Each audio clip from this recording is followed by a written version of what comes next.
Welcome,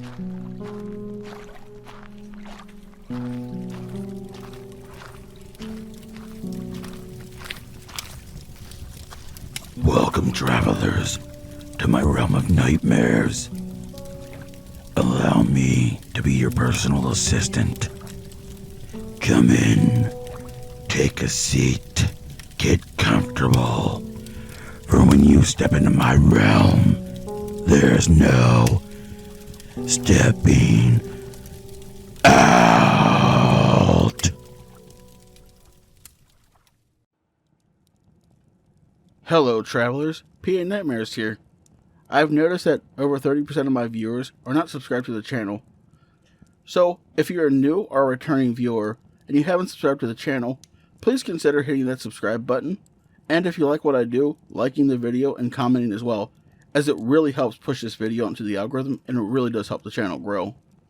Well, I've taken enough of your time. On to the main event.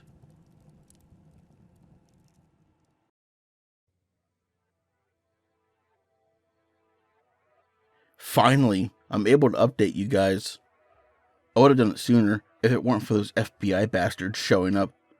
Right now, me, Carl, and Nick are at a shitty hotel.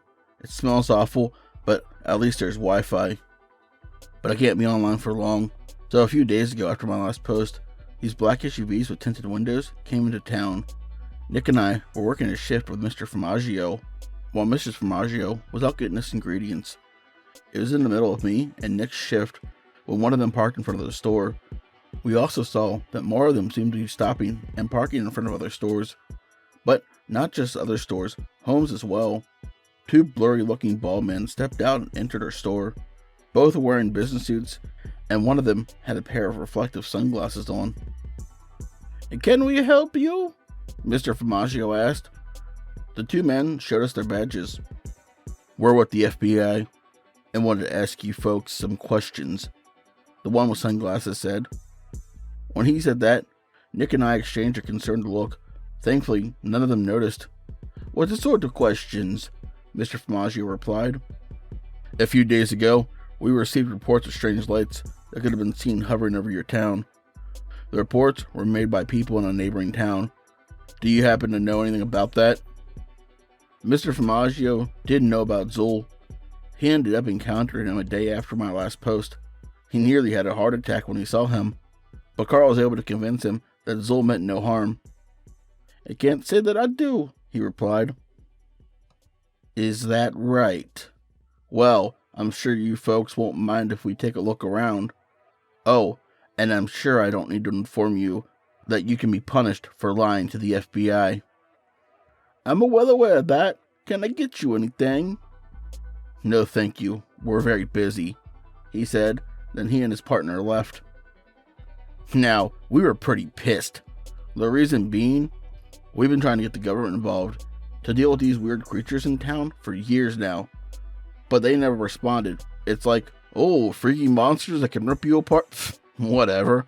Lights in the sky. We'll be over ASAP. So yeah, I'm sure you can understand why we're just a little salty. Anyway, when they left, we immediately called Carl and told him the situation. He was at his home at the time, and he told us that he'd warned Zol right away. He also told us that he wanted to place an order, of course. In this case, it was 2 supreme pizzas and an orange soda. "Fuck, they're after Zol.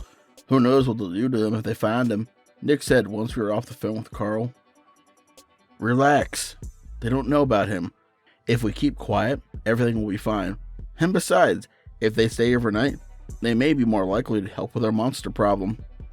And they may be after the ship above all else," Mr. Formaggio said. "Those bastards want to see the inside of the ship before I do. We can't let that happen. We need to get them out of town as soon as possible," I said. "What do you think about them taking care of our monster problem?" Nick asked. "Oh yeah, I guess I got caught up in the excitement and forgot. Do you think Nick and I should head over to Carl's right now?" I asked Mr. Formaggio. "It might look a little suspicious to head there right now. I think we should give it at least an hour. Nick, take out the trash. Tell us what you see while you're out there." I took some more calls while Nick took out the trash. When he got back, he informed us that there were far more SUVs than we originally thought. More must have arrived. While the men talked to us, Nick said at least 100 more seemed to have shown up. What really put us on edge is that he saw the government start to get in arguments with store owners. When they did, they closed the blinds to their stores.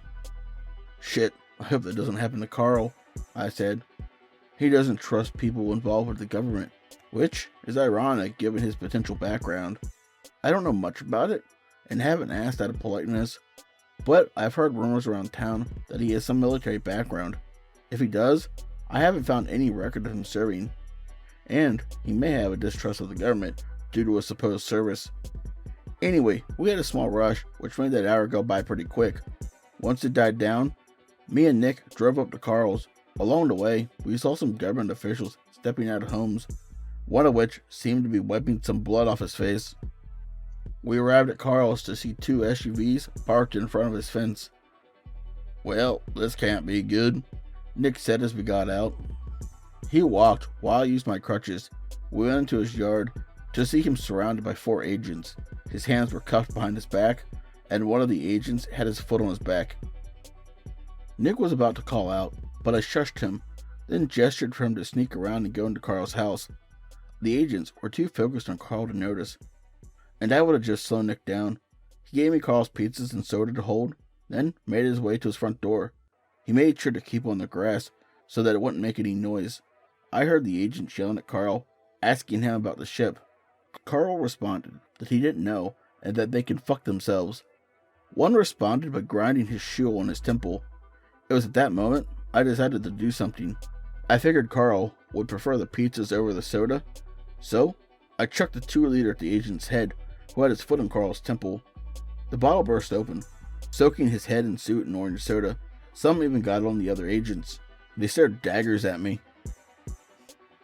"Who the fuck do you think you are doing that to me?" the one I threw the bottle at asked. "I'm the pizza man, and that was for you assholes taking so long. We've been trying to contact you for years, and now you show up and start terrorizing us, so quit whining about being a little sticky. I could put you in prison for what you just did." "Is that right? Why don't you stick around for a bit? This area is very active at night." The other agents were about to move in on me, but the soda-soaked agent stopped him. "You say you threw the bottle because we took so long, but could the real reason be that this man is a friend of yours?" he asked, pointing to Carl. "Of course he is. We all know each other in this town. And Carl's a valuable customer. Look, whatever you want to know, he obviously doesn't know. So get lost. I'll even pay for the dry cleaning of everyone's clothes. That way, you won't be laughed at when you get back to your office, or wherever you government people go, when you get through with this shit. We aren't leaving until we get what we want." "What branch of government are you guys with anyway?" "We are the branch that investigates paranormal and supernatural occurrences." "So like the Men in Black?" "No, we aren't the goddamn Men in Black or the motherfucking X-Files. We were around before that movie, or that show was," he growled, taking me by surprise. The agent began trying to calm down. "Relax, deep breaths," one of them said to him. He breathed in deeply, then exhaled. "No, the branch we serve under doesn't really have a name. We've taken to calling it the Mystery Branch," he said to me after regaining his composure. "Whoa, how many episodes of Scooby-Doo did you guys have to watch to come up with that one?" His eye twitched at that statement, and I thought he was going to go on another rant, but he kept his composure. "The name isn't official, and I would watch my mouth if I were you, or something may happen to Carl here." "Well, obviously he doesn't know anything, so why are you people still here?" "You expect us to believe that? Just take a look at this man. He's a fucking loon. Crazy tends to attract this kind of stuff." "Touchy. Is he still awake?" he asked, looking down at Carl. Then he took his foot off Carl's temple. Carl moaned in pain, but managed to speak. "Fuck you," Carl said, then spat at the agent's shoe. He glared at Carl. "This man's a friend of yours, correct? I wonder if you'd be more willing to talk if he was at risk," he asked, pulling out a gun, then aimed it at me. "Shooting a guy in crutches. You must be very proud of yourself," I said. "Shut up. Now I'm going to give Carl here till the count of 10 before I shoot your dick off," the agent yelled, aiming the gun at my crotch. Not my dick, I yelled. Then he needs to talk. 1, 2, 3, 4. Before he got to 10, we heard several gunshots. The agents fell to the ground, rolling around in pain, while clutching their legs. The head of the group dropped his gun. Luckily, he didn't end up shooting me out of reflex. Nice shot, Nick, I called to him. He was standing on Carl's porch with one of his guns in his hand. You sneaky little shits, the agent hissed. Carl rolled over and snatched the keys from the agent's belt, then unlocked his cuffs with one of them. He knocked out the head agent with one punch. The others tried drawing their guns, but he knocked them out as well. Are you guys okay given the circumstances? Nick asked after running to us. I've been better. Impressed your aim has gotten so good. Yeah, the lessons you gave me really paid off. Where's Ole? When you guys called, I told him to hide until I knew those government bastards left town. I don't know where he is, but we need to leave town. More of these agents will probably come here. What? What about the others in town? I asked. They'll be fine. They don't know anything. Shouldn't we call them first? No, I heard them say they wanted to put this town on lockdown. They'll probably confiscate people's phones soon. Speaking of phones, get rid of yours. Seriously? Yes, you too, Nick. Nick sighed and smashed his phone. I was about to do the same thing when I realized something. I accidentally grabbed one of my old phones. Shit, I said. Wait, that may actually help us. If we go somewhere with Wi-Fi, you can use your phone to access the internet. As long as we don't plaster our last names and we are careful, we'll be safe. I even have an old laptop that we can use, Carl said. Then ran inside his home. He came back out with his laptop and several bags. What's in these? Nick asked when Carl gave him one. Just some supplies ready in case I needed to move quickly. Now let's go. It's gonna be dark soon. We took Carl's car, then sped down the road from his home. The road led directly into town. He was going to take the next exit out of town when we saw several SUVs blocking the exit. Fuck, we're too late, Carl cursed under his breath. Multiple agents were in front of the SUVs. One of them had a megaphone. Turn back now and go back to your homes or store, the agent called to us. Shit, what do we do? I asked. Wait, Carl said, pointing to the sky. We saw some heavy storm clouds and a streak of lightning up ahead. Rain began pouring from the sky. The agent began yelling at us through the rain. He told us if we weren't going to move, we'd be forced to. He and the other agents were going to get back in their vehicles when one of them yelled and pointed in the sky where at least a dozen flying creatures. They were joined by 12 returned and several of the long-necked monsters. They screamed when the returned attacked. A few agents got killed by them, but the others managed to shoot and kill the returned. That was when the other creatures joined in. The long-necked one pounced, then gobbled up most of the other agents. It accidentally knocked the SUVs out of the way in the process. One agent managed to get by it, but was torn apart and eaten by the flying creatures. Not the way out I was hoping for, but I'll take it, Carl said, speeding through the gap between the vehicles. The creatures were too busy eating to notice us. We didn't stop for 3 hours, all the while checking to make sure we weren't followed. We've been on the run for over a week now. We only stopped to sleep at shitty motels.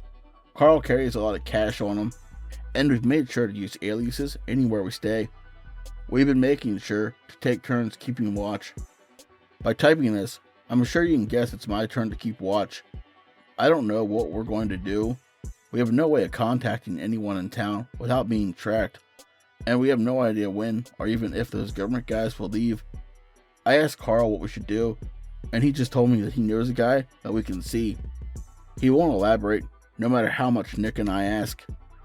The worst part of this is that I never saw inside his old ship, but I hope he's okay. For now I better get off. Since we've been on the run, I tend to get paranoid if I'm online for too long, but I feel like y'all should be updated. I can't log off as the pizza man right now, I guess, so this is just Pete logging off. See y'all next time.